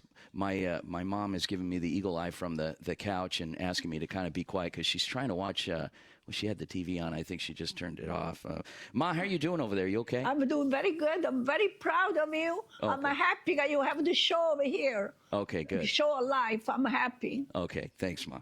All right, that's a little confidence boost there. So anyway, joining us on the line, we got a couple of people. First of all, I'm going to try this again. Jesse Davis, one of our valuable broadcast team members who was on the west side of town last night covering Buckeye and Yonker. Jesse, you there? Hello, Jesse. Jesse. Are you there? Hello. Jesse Davis. We'll see, maybe, Corey, if you can work with him and see if what the issue is on that end. But anyway, also joining us on the line, we established a partnership with a great program, a historically great program, and a gentleman that is all about Dobson. He is everything Dobson. He is the head coach at Dobson High School. His name is Bill Godsell. Coach Godsell, good morning. Thanks for joining us. Good morning, Vince. How you doing? Coach, you know, it was a tough one last night, but we're going to talk a little bit about that. But also, in the same breath, I want to say that you've really been working night and day to build Dobson back to prominence. You got a feeder program. How's all that been going? Oh, it's been going good. I mean, put a lot of time and effort in this off season. You know, getting the feeder program up and running. They're back in their fall season right now. They're at practice right now, and you know, having a Lightning group out here is awesome. We had their kids were our ball boys last night. They're getting ready to kick off their season. I believe next weekend is their first game. So it's great to see those guys out here. You know, we're back to three teams, 3 levels here again at Dobson. So on Saturdays, every field is full at Dobson High School, which is an impressive task because there's a lot of fields.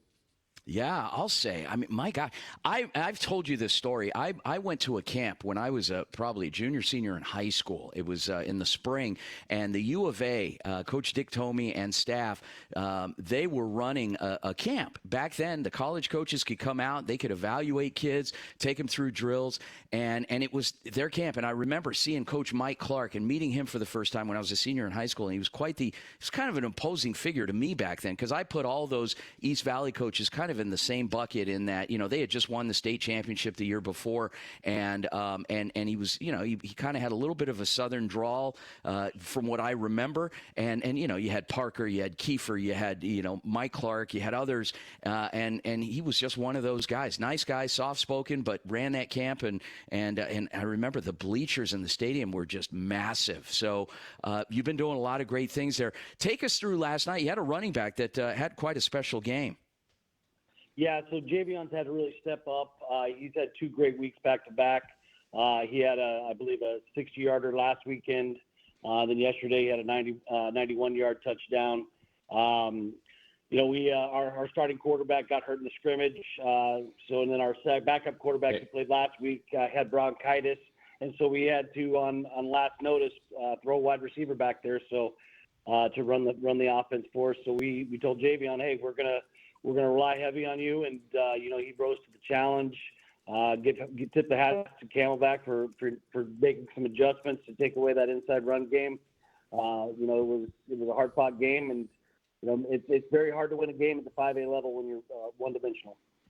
Yeah, you know, but a lot of good things on the horizon because you have seen some promise. You've got some teachable moments that you're going to work on, clean up, and come back. And even hearing the post-game interview of that young man, you could sense the disappointment because he said, "Look," and this all goes back to you and the message that your staff are given to these young people is, "Look, we came into this preseason with the idea that we're going to work hard. We're gunning for 10-0."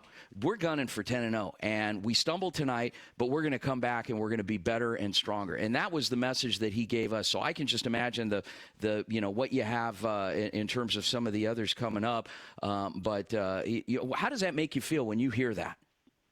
It makes me feel great. I mean, I've been blessed with Javion. I had his older brother was a running back and safety for me, so that family is amazing to be around. I love. They've actually got another little brother that he'll be here next year.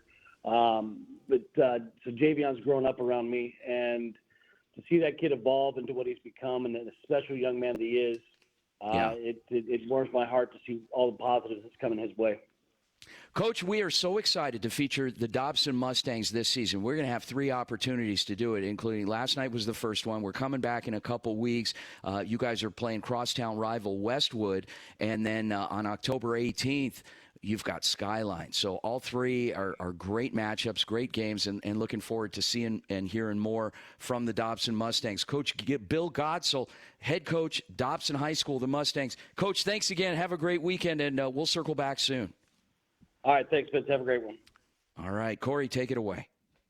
Hi, I'm Janice Reyes, and I am a student from Arizona State University. Today, I will be talking about the Phoenix Mercury. This past Sunday, the Phoenix Mercury lost against the Las Vegas Aces 97-79. Not only did they lose the game, they also lost some players in the process. Shooting guard Diana Taurasi and point guard Natasha Cloud earned a 1-game unpaid suspension after they received their 7th technical fouls this season. Although upon league official review, Diana Taurasi's technical was resigned, which leaves her at 6 technical fouls this season. After this matchup, Phoenix coach Nate Tibbetts said, "It's frustrating. The technicals are frustrating. The way we've been playing is frustrating." Cloud was then suspended from Tuesday's game against Atlanta Dream. The Phoenix Mercury went on to win this game 74-66, with Taurasi scoring 13 points. With this win, the Phoenix Mercury clinched a spot for the WNBA playoffs. That was it for my part. Once again, I'm Janice Reyes from the Varsity Sports Show. Hello everyone, I am Mason Byers and I'm a student at Arizona State University, and I'm reporting for the Varsity Sports Show. With college football being back and better than ever, I'm going to be talking about Dylan Raiola and how he hopes to make Nebraska a great college football team once again. Raiola is a true freshman quarterback who was originally committed to the Georgia Bulldogs, but then late last year he flipped his commitment to the Nebraska Cornhuskers. With Georgia already having multiple quarterbacks on the roster, Raiola and the Cornhuskers had a mutual interest to help turn the program around. The Cornhuskers have struggled over the last decade with multiple losing seasons, and their last winning season was in 2016. Head coach Matt Rule is in his 2nd year at the program and is hoping to turn this program around with the help of the young quarterback. Raiola impressed during training camp, and it was no question whether or not he was going to get the nod to be the starting quarterback on the opening week roster. Raiola impressed and performed amazing in his very first college game. He threw 19 of 27 and threw for 238 passing yards and 2 passing touchdowns. This impressive first start for the true freshman helped Nebraska win 40-7 over UTEP. And if they're going to have any chance of competing in the very competitive Big Ten Conference, Dylan Raiola will need to keep performing like this. Matt Rule and the rest of the program hopes Raiola is the answer to the problems they've had recently, and then hopefully they can be in bowl games very soon and even compete for a Big Ten championship. With the Varsity Sports Show, I'm Mason Byers. Good morning. Time to get up.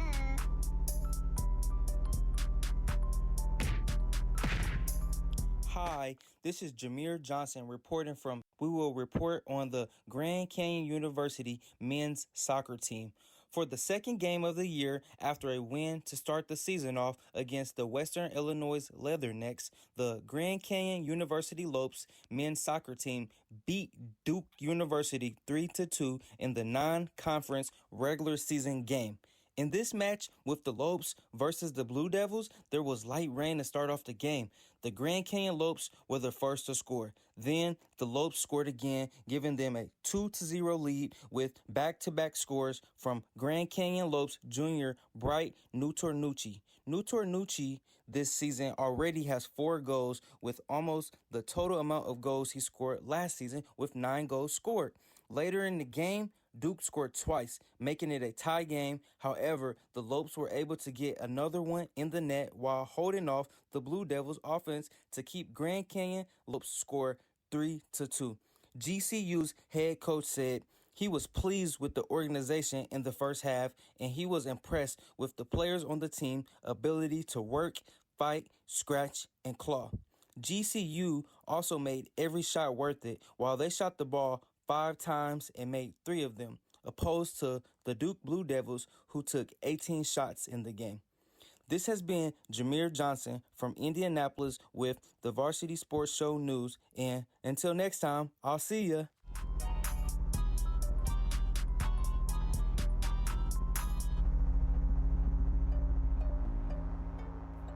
This is Kavish Siddartha from the Cronkite School of Journalism at ASU with Varsity Sports. Arizona college sports are underway, and the Arizona Wildcats have started their football season on a high note, taking down New Mexico in an electrifying season opener. The 20th ranked Wildcats won their matchup 61-39, largely due to the presence of wide receiver Tetairoa McMillan. McMillan had a career game, catching 10 passes for a monstrous 304 yards, and 4 touchdowns to go alongside with it. His 304 yards set the UA's single-game receiving record, and was only 10 yards behind the Big 12 record for receiving yards in a game. McMillan was a matchup nightmare all across the field, averaging a crazy 30.4 yards per catch. McMillan couldn't have dreamed of a better way to start the season, as he is receiving national buzz and coverage after a performance like that. Fresh off his record-setting performance over the weekend, Tetairoa McMillan has won the first Big 12 Offensive Player of the Week award for the 2024 season, doing so in Arizona's debut with the league. The junior also took home the AP National Player of the Week award, which is a big honor and also the first winner of the season. The Arizona Wildcats want to continue this momentum into next week as they play Northern Arizona on Saturday night. Following that matchup, they will face back-to-back ranked teams in Kansas State and Utah, so the Wildcats will start their season with some great matchups early on. It may be too early to start naming them Big 12 winners, but after their electric start to the season, the sky's the limit for Arizona. That concludes my Arizona report with the Varsity Sports. This is Kavish Siddartha reporting.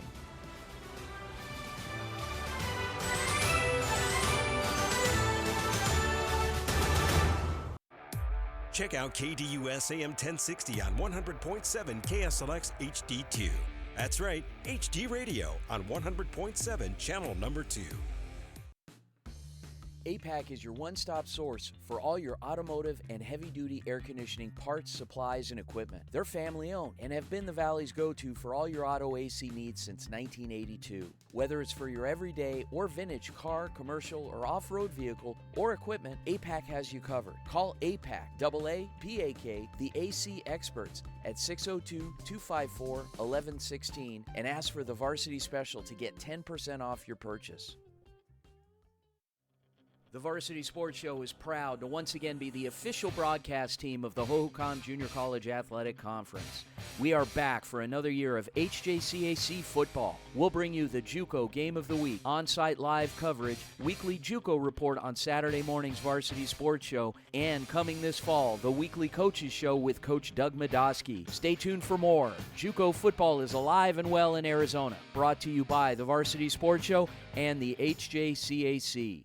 The Thursday night high school flag football game of the week is back. 8 weeks of coverage beginning Thursday, September 19th. Every game begins at 6 p.m. Join the varsity team as we travel the Valley featuring your favorite teams, including Saturday morning radio segments. The Thursday night flag football game of the week is back on the Varsity Sports Show. You are listening to the Varsity Sports Show. The Varsity Sports Show. Thursday night flag football game of the week. Flag football game of the week. HD Radio is here for KDUS AM1060. Check out your favorite shows and games on 100.7 KSLX HD2. I'm back, hey, doing my thing, I'm doing my thing. Hey, yeah, doing my thing, I'm doing my thing. Welcome back to the Varsity Sports Show. AM 1060 KDUS Arizona, Vince DeLisio, live from my parents' house somewhere in North Phoenix. I'm afraid if I give their address out, everybody's going to come over here for some free food and keep them company. But and they'll talk your ear off. My gosh, these people. Anyway, guys, we're joined on the line. A big win last night. It was a lot of big wins for a lot of teams that we covered, and another one brand new head coach. We can't say that anymore because he's got a couple games under his belt now, but his name is Tyson Dittmore. He is the head football coach at Horizon High School, the Huskies. Good morning, Coach Dittmore. Hey, good morning. How are you guys doing? Coach, we're doing great. I want to also welcome one of our journalists who's going to be talking to you this morning. His name is Jesse Davis. Jesse, go ahead. Take it away with Coach Dittmore. Hey, Coach.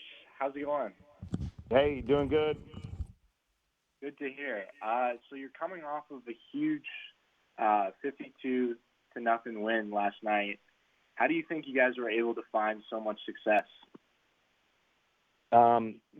Personally, I think we, after our first game, we were a little short on some special team stuff, and we really cleaned it up. I mean, taking the first kickoff back was a huge momentum gainer for us, and then, going through it, we ended up blocking 3 punts. So, I mean, that's huge for us. Absolutely.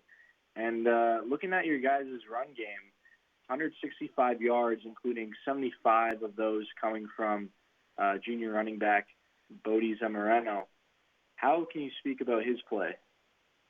I mean, Bodie's just a hard-nosed kid that gets yards, however he can, and I think, we had another back that came in a little bit late in the game, Johnny Issett, and it's kind of the yin and yang. Bodie's got his own style, and then Johnny Issett comes in and he's got a different style.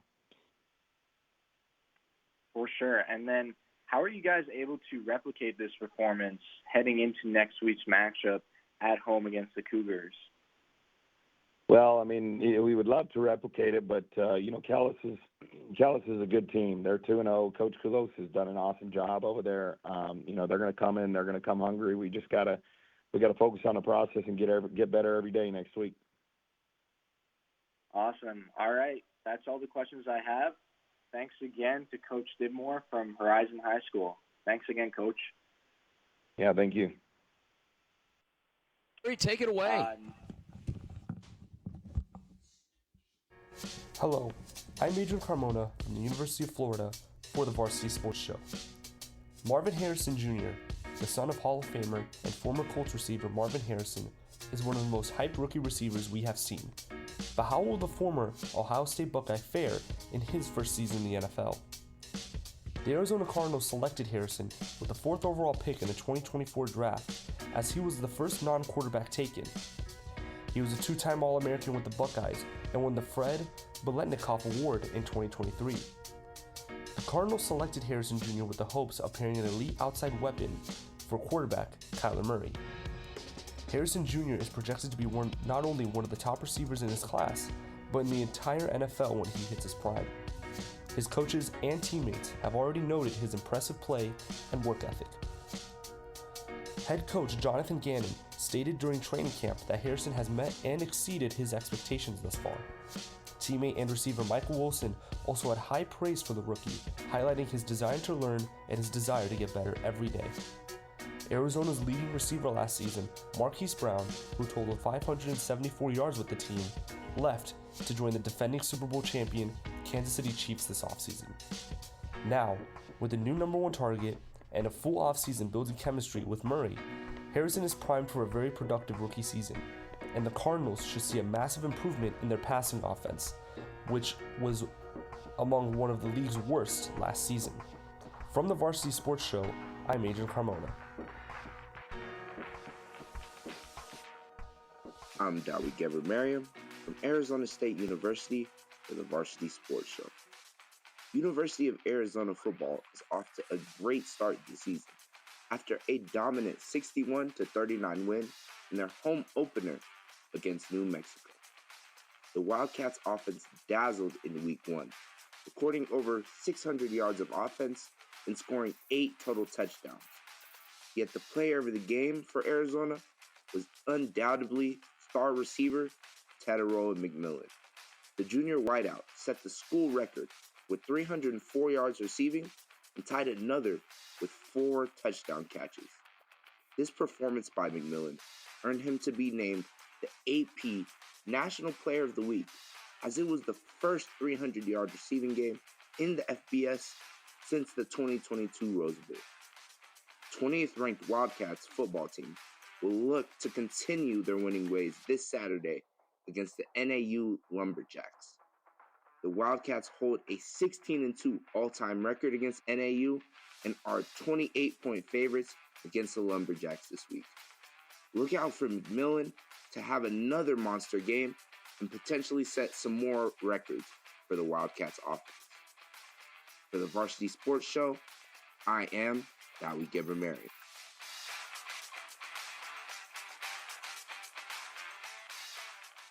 Reporting for the Varsity Sports Show. Today I will be doing a Minnesota Vikings quarterback review. The Minnesota Vikings are going to battle against the Giants today, starting off the NFL 2024 season. However, eyes are turned towards who is going to lead the team to victory. If Kirk Cousins' departure wasn't enough for the Vikings, J.J. McCarthy, who was the 10th overall pick in the 2024 draft, suffered a meniscus tear during the preseason opener against the Raiders. This leads to the question, who is going to be the starting quarterback for the 2024 season? Looking at the depth report provided by the Vikings, Sam Darnold will be the predicted first-string position holder. Darnold has had the pressure of having to step into the limelight.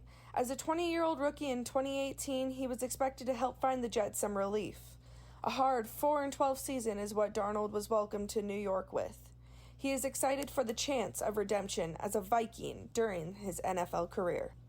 The Vikings' second-string quarterback is going to be Nick Mullins. Mullins is a seasoned quarterback playing for multiple NFL teams such as the Eagles and Browns. Mullins has been with the Vikings since 2022. Brett Rippon is a third-string quarterback, causing some controversy concerning his debut with his former team, the Chicago Bears. The Bears were just featured on Hard Knocks along with Rippon as he attempted to earn the starting Bears quarterback position. He quickly moved over to the Vikings after McCarthy's injury. He commented about the Bears having a special team. This concerns some of the fan base of the Vikings. As a Vikings fan, does it concern you? That's all from me, Kiana Watchman, and as always, bear down. Back to the Varsity Sports Show on AM1060 KDUS, Arizona. My name is Jesse Davis from Cronkite. When we come back from the break, we're going to be having some segments. Riley Garcia is going to be talking about school supplies. Marco Tessier talking about high school football recap.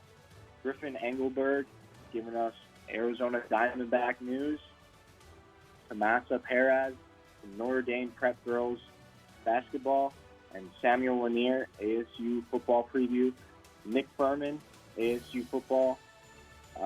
Jake's talking about Jake Smith. Then we have Quinn Presley looking at the Arizona Cardinals news.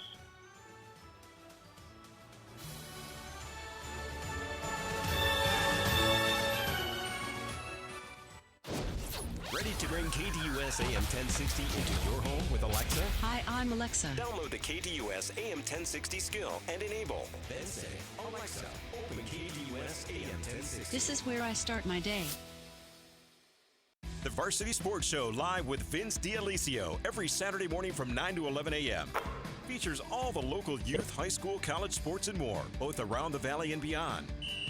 Enjoy go-to segments with coaches and players from around the Valley. Tune in to the Varsity Sports Show with Vince and guests, Saturday morning from 9 to 11 a.m. right here on KDUS AM 1060. Online at KDUS1060.com and the KDUS 1060 app.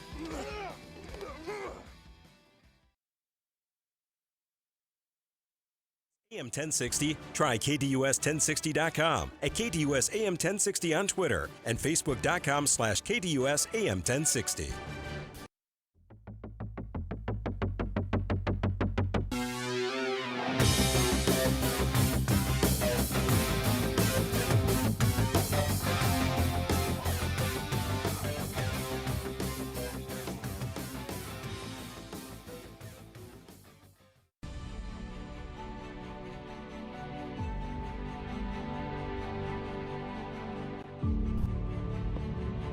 Hello, I'm Riley Garcia with Arizona State University, reporting for the Varsity Sports Show. The Arizona Diamondbacks and the Arizona Public Service, APS, have teamed up and surprised some elementary school classrooms in Phoenix with money for school supplies. This comes through the Supply My Class program run by APS. The program gives teachers who qualify a chance to win a $500 gift card to buy school supplies for their classroom. And in the last 6 years, the program has helped more than 5,000 teachers make sure they have the resources needed to help their students. Philip Martinez, a 5th grade teacher at William R. Sullivan Elementary School, told ABC 15 Arizona that he spends up to $3,000 on school supplies for his own classroom. And he's not alone, as the National Education Association says that the average teacher spends hundreds of dollars out of their own pocket for needed classroom supplies. Through the Supply My Class program, Diamondback shortstop Kevin Newman and APS dropped by Martinez's classroom unannounced with a $500 gift card. They also surprised 3rd grade teacher Ramara Anderson's classroom as well. Kevin Newman told ABC 15 that he was happy to help and that it was a personal matter for him as his sister and his mom were both teachers. Newman went on to say, "I understand the grind that goes into it and how much work goes unnoticed." He followed this by saying it was an honor to be there and to help. These classrooms won't be the only ones visited, as over the next month, 500 more teachers across the state of Arizona will be surprised with $500. For the Varsity Sports Show, I'm Riley Garcia. It was a dominant start to the season for the ALA Queen Creek Patriots as they defeated the Saguaro Sabercats, the Class 6A state champions of last season, 38-10. The Patriots were impressive on both sides of the ball. Starting off on the defensive side, they were able to generate 4 interceptions off Saguaro's freshman quarterback. On the offensive side, they leaned heavily on the run game, led by Brandon Brown, a senior, and Bobby Nesbitt, a junior. Brown finished the game with 18 carries for 108 yards and 2 touchdowns, while Nesbitt finished the game with 16 carries for 118 yards and 1 touchdown. The two were instrumental in the Patriots' offensive success on the night. Brown spoke highly of his running mate's success in the game, saying Nesbitt will be one of the best running backs in the state. Brown also said it's easy to have success when everyone else is doing their job as well, speaking to the blocking of his receivers and his linemen. This season, the Patriots are starting a new and inexperienced quarterback in Cade Rollins, so the offense will likely be leaning on Brown and Nesbitt for the entirety of the season.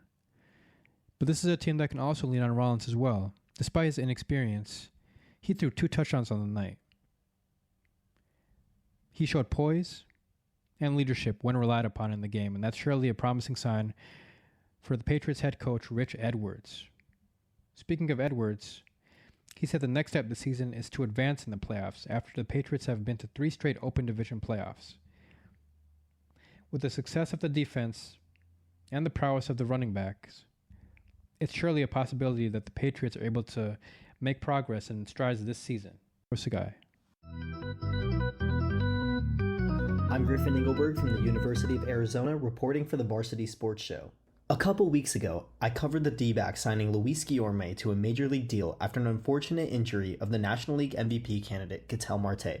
Since then, he has made a clear statement on why his presence in the ball club is not only welcomed, but an essential part of the Diamondbacks' success in these past couple weeks. Guillorme is becoming a defensive savior for the team, making some absolute acrobatic catches and plays in the infield to get crucial outs. Some sources are calling him the bearded flying squirrel, after his amazing inning-saving catch in a tied game against the Dodgers last Saturday. Also, he has turned into a reliable hitter in the lineup, with his plate appearances peaking in his career in the majors. Beyond his defensive brilliance, Guillorme's overall presence on the Diamondbacks has breathed new life into the team's infield, offering versatility and consistency at second base. His contributions come at a crucial time as Arizona fights to stay in playoff contention, with his defensive plays drawing comparisons to some of the league's top middle infielders. Guillorme has been essential in helping the Diamondbacks keep their playoff hopes alive. His skill set has provided a level of reliability, especially in key games like the recent series against the Dodgers and Giants, where his defensive stops and clutch plays significantly contributed to the team's ability to stay competitive. Offensively, while Guillorme isn't known for his power, he has shown the ability to come through in key moments, demonstrating increased patience and discipline at the plate. His on-base percentage has risen, allowing him to play a crucial role in generating runs during tight games. He's also drawn praise from his teammates and coaches alike for his work ethic and seamless integration into the team's chemistry. The Diamondbacks have faced some tough matchups in recent weeks, but remain resilient. Despite a few tough losses, the team has shown they can hold their own against top-tier opponents. Players like Corbin Carroll, who has bounced back this season after a long slump, continues to impress with his speed and all-around play, have also helped maintain Arizona's competitiveness in the NL West. With Marte's return still uncertain, Guillorme will continue to play a pivotal role moving forward. Manager Torey Lovullo has praised his professionalism, emphasizing how important Guillorme's defensive and offensive contributions are for the team's chances at clinching the postseason spot. The Diamondbacks head into another difficult matchup against the Houston Astros later today at 1:10 p.m., so make sure to tune in for that. This was Griffin Engelberg for the Varsity Sports Show. Thank you for your time.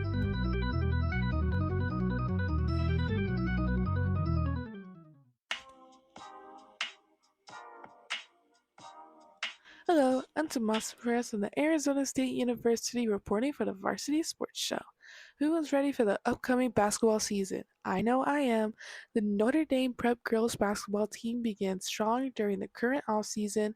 Head coach Patricia Hollerbach mentions the team did a lot of strength training 3 to 4 times a week, focusing on footwork and building team chemistry. With the last season and Coach Hollerbach's first year coaching in Notre Dame girls basketball, the Saints finished with 24-5 undefeated in the region and made it to the Elite Eight. Congratulations, Saints. With having an absolutely amazing ending, Saints team player was recognized All-Region Player of the Year and Defensive All-Region Player of the Year. Sounds like the team has an amazing drive of both motivation and to be successful on the court. Coach Hollerbach didn't stop working this summer. She continued to work with the high school team and her club team, sneaking in some family time and vacationing. I asked Coach what she expected for the upcoming season, and she said it remains the same. Coach is excited, and the team will continue to focus on fundamentals and continuing to put the team first. Thank you, Coach, for taking time to give us the insight to the upcoming season, and we look forward to watching the team play. It sounds like it will be another exciting year for the Notre Dame girls basketball team. This is Tomasa Perez from the Varsity Sports Show.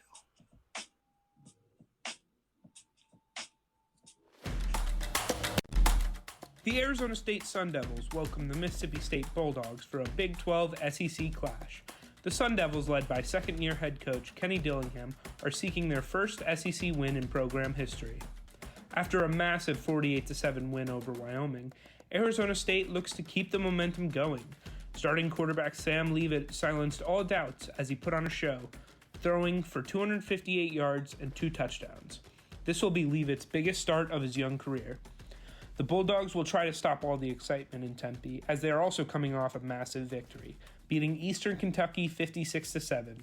The story of this game will be who can win in the trenches, as both schools rushed for north of 200 yards. First-year head coach Jeff Lebby said we will need to be prepared as they enter the desert for what looks to be a massive game for both programs led by young coaches. Dillingham says he wants to break the all-time attendance record tonight and encourages all students to attend. You can catch the game tonight at 7:30 p.m. Pacific Time on ESPN. Reporting from Varsity Sports, I'm Sam Lanier. I'm Nick Furman from Arizona State University, reporting for the Varsity Sports Show. It has been quite the journey for Arizona State senior wide receiver Jake Smith. Smith is from Scottsdale, Arizona, and attended Notre Dame Preparatory High School and was the class of 2019. Smith was a 4-star recruit coming out of high school and originally committed to the University of Texas in 2018. During his time at Texas, Smith almost had 600 yards receiving during his first 2 seasons playing for the Longhorns. Smith would later transfer from Texas to USC in 2021. Unfortunately, Smith sustained many injuries at Texas, and that carried over to USC. Smith didn't play in one game for the Trojans in 2021 and 2022 after USC deemed him as a medical non-counter. Following the 2022 season, Jake Smith would return home and transfer to Arizona State in December of 2022. Smith attended all of spring camp and played in the spring football game for ASU. When Smith came back in the fall for fall camp, NCAA deemed him ineligible to play for the 2023 season due to NCAA rules stating that players who transfer schools for the second time without getting a degree from their prior school must sit out a year before playing. Well, that year is finally up, and Jake Smith made his Sun Devil debut last Saturday against the Wyoming Cowboys. Smith had 3 catches for 47 yards receiving and showed his explosive playing style, which made him such a highly touted recruit coming out of high school. The Sun Devils play an SEC foes tonight in Mississippi State. Will we see Smith's explosive playing style tonight and help the Sun Devils beat an SEC team for the first time in school history? For the Varsity Sports Show, I'm Nick Furman reporting. What's good, Varsity Sports Show? I'm Quentin Presley from Arizona State University, and today I have some Arizona Cardinal players that can make for great point producers in any fantasy football league. If you want to rep the Valley and still stay competitive, these are the players to go with. Let's get right into it, starting off with the most promising player on this list. We have 4th overall pick Marvin Harrison Jr. The Cardinals' new wide receiver 1 is going to be a very interesting player, especially in fantasy, where he's ranked 11th out of all receivers. If you have a chance to pick him up via trade, it might be worth it. Second, I have third-year tight end Trey McBride. Since there are not a ton of great options at tight end, McBride carries a lot of value, especially coming off of his 8 hot game stretch last year where he got 5 end zone looks and caught 4 of them for tutties. With Kyler Murray expecting to have a comeback year, number 85 in red will be a great option. Lastly, and at best value, I believe wholeheartedly that Kyler Murray is going to be a monster this upcoming season. Already, he's a 7th-ranked QB in fantasy, and he's coming off of an injury-riddled year. His running ability, mixed with his offensive weapons at his arsenal, make him a great general to slot in at your quarterback. That's it for this time, guys. For those of you who are running fantasy football teams this year, don't forget to set those lineups and stay hungry on the waiver wire. For Varsity Sports, I'm Quentin Presley, and I'll catch you next time. All right, you guys, welcome back to the Varsity Sports Show, AM1060, KDUS, Arizona. We've been live the last 2 hours at my parents' house, Anna and Pasquale Delicio. Final words from my parents. Let me turn that down. Let's start with my dad. So what do you think of the show? Oh, it's fantastic. I love it. Wow. Maybe next week you come back. I don't know about that. I think we wore out our welcome, but who knows? Maybe. Let's see if you guys have a nice meal for me or something. Ma, how about you? What did you think? I love it. It was very, very nice. Very nice to see a live show, radio live. That's the first time. Yeah. Very proud of you. Do you want my autograph? Nobody asked me for my autograph. Do you want my autograph? Oh, yeah. Okay, good. All right. Later, you can give me other. Okay, all right. Okay, guys, that's been the show. So thank you so much to my parents. Jesse, I'm sorry we had some technical difficulties for you earlier, but like I said, this is a marathon this semester. We're going to have other opportunities, and believe me, you are working your tail off. I think we're finally at a point now where we're finally reaching our stride with our group. I'm really proud of all the work that you're doing. You did a heck of a job last night at Buckeye. How do you feel moving forward? You excited about the rest of the way here?